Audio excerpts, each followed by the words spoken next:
ស្នេហ៍ក្នុងអនឡាញមើលទៅស្រស់ស្អាតតែខ្លះគ្រាន់តែជា trap អូនផ្ញើ message មករាល់ថ្ងៃ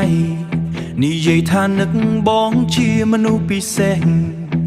Profile អូនស្អាតដូច Angel ធ្វើឲ្យបងជឿគ្មានសង្ស័យ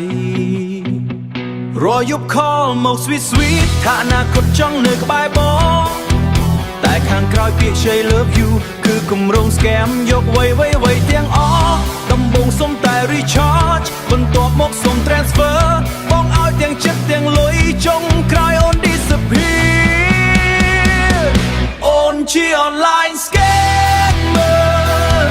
បោកស្នេហ៍បានបោកទាំងទឹកភ្នែក typing love ក្នុង inbox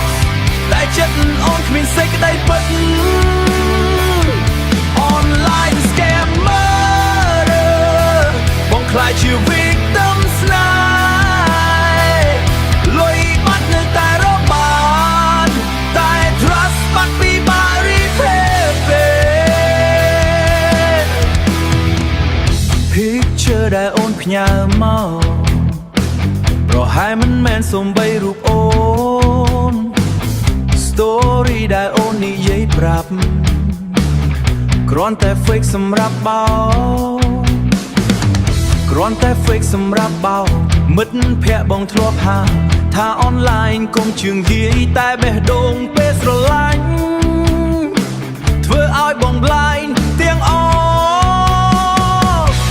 ឥឡូវបងរៀនហើយថាស្នេហ៍មិនមែនត្រឹមវើ